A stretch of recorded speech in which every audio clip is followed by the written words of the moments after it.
malam semua rekan-rekan wartawan. Pada malam hari ini sekali lagi kami tampil untuk menjawab pertanyaan-pertanyaan publik, untuk menjawab opini-opini yang sudah berkembang, yang tentu saja opini itu tidak didasari dengan fakta yang sebenarnya. Begini, sebelum saya memasuki ke dalam satu masalah intinya, saya ingin menceritakan sedikit. Ada seorang perempuan yang menanyakan hasil DNA antara anaknya dengan ayahnya yang tidak identik. Lalu dokter menjawab begini kepada perempuan itu, jika memang ada keraguan terkait dengan hasil DNA tersebut, silakan melakukan DNA ulang. Itu artikelnya ada, saya bisa buktikan. Artinya ketika seseorang menganggap ada tes DNA yang tidak identik dan dia merasa keyakinannya tidak sesuai dengan hasil tes DNA tersebut, apakah seorang perempuan yang mempunyai hak terhadap anaknya tersebut untuk memperjuangkan hak-hak anak tersebut dilarang meminta untuk tes DNA lagi? Nah, yang kedua, apakah pernah saudari Ferni ini menyampaikan meminta tes DNA kepada siapa, begitu loh? Dalam postingan yang disampaikan oleh Ferni, yuk kita lakukan tes DNA 2 kali, dan di situ tidak pernah disebutkan kepada siapa dan oleh siapa. Yang ketiga yang perlu kami sampaikan, dengan postingan tersebut tidak merendahkan rumah sakit manapun. Sekali lagi, bukan berarti ada tuduhan di mana mempertanyakan apakah hasil yang pertama valid atau tidak. Dasarnya memposting itu hanya berdasarkan keyakinan seorang ibu, tanpa memojokkan siapapun, tanpa mempertanyakan hasil valid atau tidak valid. Yang dibutuhkan adalah keyakinan seorang ibu untuk memperjuangkan hak anaknya. Nah, di sanalah diposting. Pertanyaannya, di mana kata atau kalimat yang memojokkan seseorang? Bagi kami penasihat hukum, jelas sekali kata atau kalimat tersebut tidak memojokkan siapapun dan tidak merendahkan institusi manapun. Apakah salah seorang ibu yang sampai hari ini masih ingin memperjuangkan hak anaknya itu? Di mana salahnya? Nah, ketika postingan itu dipublis, lalu kemudian ada pihak-pihak yang merasa begitu loh. Nah, tetapi kan dalam postingan tersebut tidak disebutkan siapa. Maka bagi kami belum memenuhi dugaan tindak pidana penghinaan atau pencemaran nama baik. Itu poin utama. Sekali lagi kami ulangi, tidak ada dalam postingan tersebut memojokkan seseorang ataupun menuduh rumah sakit tertentu bahwa hasilnya tidak valid, ada sogok menyogok. Tidak pernah ada dalam postingan tersebut. Nah, asumsi yang berkembang seolah-olah berdasarkan postingan tersebut lalu digiring tuh opininya, seolah-olah Ferni menuduh pihak-pihak tertentu. Tidak pernah ada tuduhan kepada pihak siapapun ataupun kepada rumah sakit. Itu intinya. Begitu. Mungkin sedikit ada yang mau disampaikan oleh Ferni? Saya kasih tahu ya. Kenapa saya sama sekali tidak suka dengan Densu di podcastnya tersebut. Selalu mengungkit masalah. Karena anak saya ini sudah umur 11 tahun yang sudah main sosmed. Ya. Dan sedangkan saya ibu yang susah payah membesarkan dia sambil kerja, sambil mengembalikan mental dia. Kalau misalnya itu terus-menerus diungkit, mau 20 tahun, 30 tahun, orang yang tadinya tidak tahu menjadi tahu, orang yang tadinya lupa menjadi ingat. Kalau misalnya netizen serangnya ke saya nggak apa-apa, tapi kalau bisa serangnya ke anak saya gimana? Gimana mental anak saya gitu? Dia seharusnya mikir itu.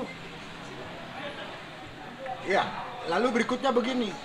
Ada beberapa orang yang mengatakan kasihan kepada yang merasa menjadi korban begitu dalam postingan tersebut. Kasihan. Begini, kita orang dewasa tidak perlu dikasihani. Saya mau sampaikan, Ferni tidak perlu dikasihani juga. Yang perlu dikasihani adalah anaknya. Anak usia 11 tahun nih. Sampai hari ini Ferni masih berjuang untuk membuktikan siapa sih ayahnya. Nah, dari perjuangan itu tersebutlah, apakah salah seorang ibu ini ingin melakukan tes-tes DNA tersebut. Sekali lagi, bukan mempertanyakan hasil yang pertama, tetapi untuk lebih meyakinkan begitu, dan tidak menyerang kepada pihak siapapun. Sekali lagi, Ferni tidak perlu dikasihani. Sebagai seorang ibu, dia berjuang mencari nafkah untuk kebutuhan anaknya. Pertanyaannya, mata kita harus tertuju kepada anak itu. Anak usia 11 tahun yang tidak punya salah, tidak punya dosa, harus tersangkut. Marilah kita pandang anak itu untuk kedepannya supaya mentalnya adalah menjadi mental anak yang sehat. Itu aja.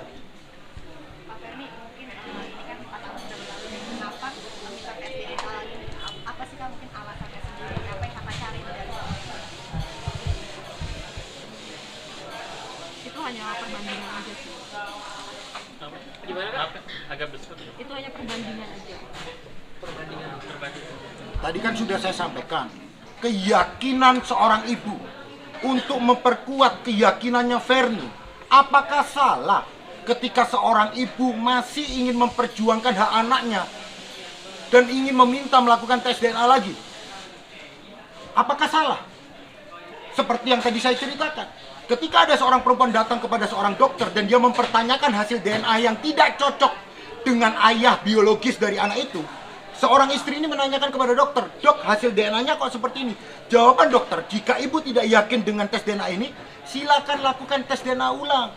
Nah, menurut Undang-Undang Praktek Kedokteran, jelas sekali dikatakan, seorang pasien itu berhak mendapatkan second opinion. Maka Ferni juga berhak untuk mendapatkan keyakinan yang lebih, begitu loh, terkait dengan hasil DNA tersebut.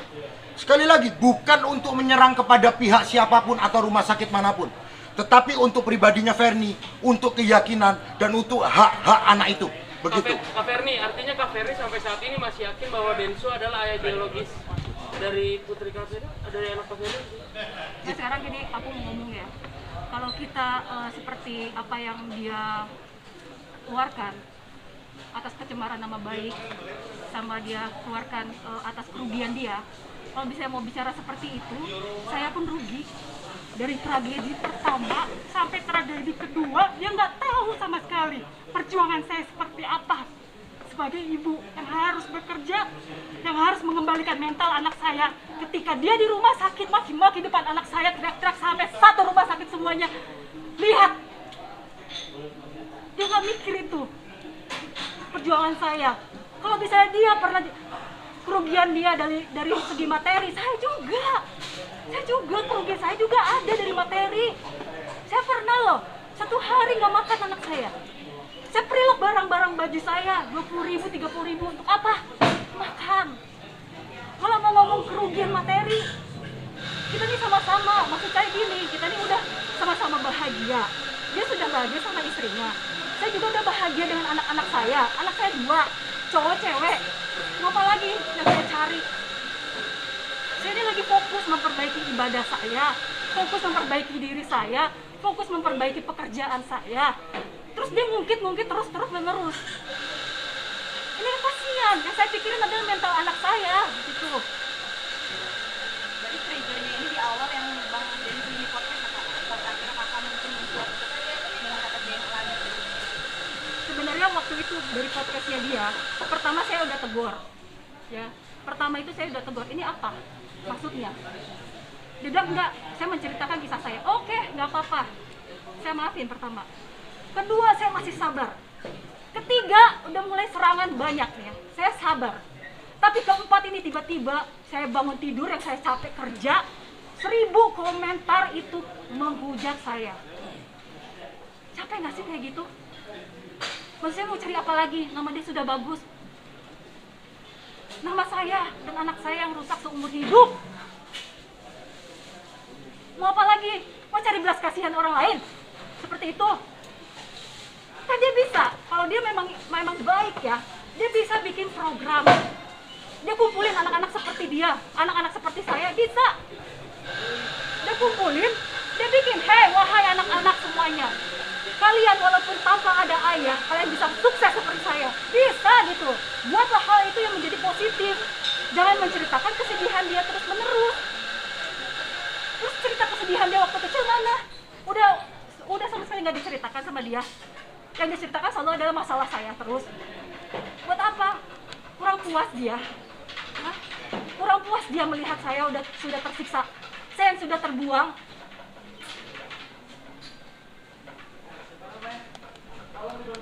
Emosi. Bang, bagaimana menyikapi terhadap laporan yang dibuat oleh Densus sendiri, Bang? Begini, kalau kita berbicara Undang-Undang ITE 27 ayat 3, itu turunannya ada SKB 3 Menteri.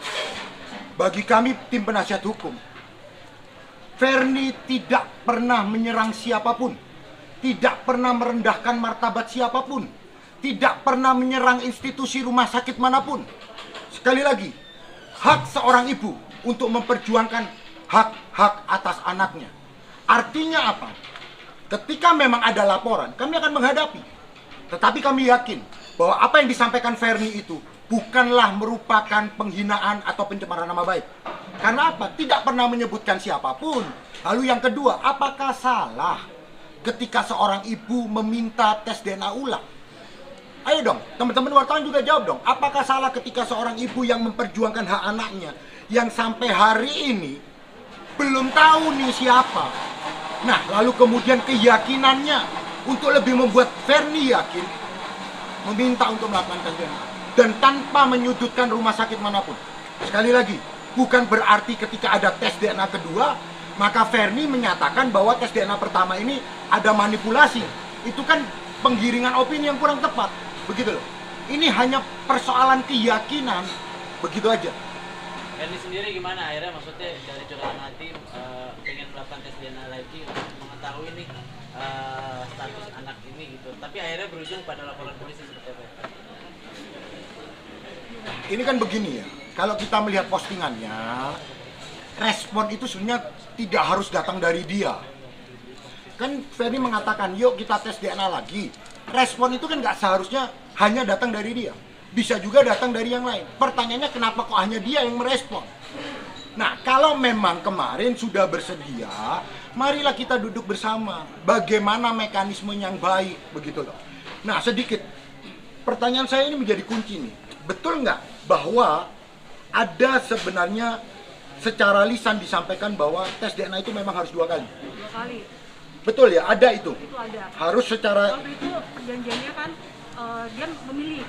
Dia milih, ini rumah sakit yang dia pilih. Terus saya bilang, oke, pertama dia pilihnya, sorry kita bisa sebutin. Nggak usah. Ya, salah satu rumah sakit. Salah satu rumah sakit. Saya punya salah satu rumah sakit. Dia bilang, kesini aja. Oh, ya udah, nggak apa-apa. Tapi nanti kalau misalnya aku mau tes lagi, boleh dong. Aku bilang gitu. Yang kedua, boleh. Dia mengatakan begitu. Tahun berapa itu? Nah, Itu tahun yang 2019. ya, jadi begitu. Kita harus menghormati juga hak seorang perempuan untuk memperjuangkan hak anaknya. Agar apa? Mendapatkan kepastian hukum. Kalau toh memang bukan, ya sudah. Toh selama ini nggak ada masalah. Verni sudah bisa menerima itu, kembali ke kehidupannya, berjuang memberikan nafkah. Selama ini nggak ada masalah di situ. Verni berjuang sendiri. Nah, untuk menambah keyakinan itu, apa salahnya sih, begitu loh. Kalau memang dilakukan tes DNA kedua, itu aja. Kak Verni, selain asal usul biologi anak ini, saya dari kamu, apa kamu berat menangani anak sendiri? Seperti apa? Kalau misalnya saya berat, nggak mungkin. Itu anak sampai sekarang udah besar, ya kan? Sekolahnya juga lumayan, pendidikannya bagus. Saya tidak mencari materi, yang saya cari adalah pengakuan. Setelah pengakuan, apa yang kepengen dari cari? Ya udah, hanya pengakuan. Karena kan saya sama ini, saya sama sekali nggak diakui. Keberadaan saya aja nggak diakui, ya kan? Terus dia mengeluarkan saksi kunci, siapa namanya itu, perempuan itu?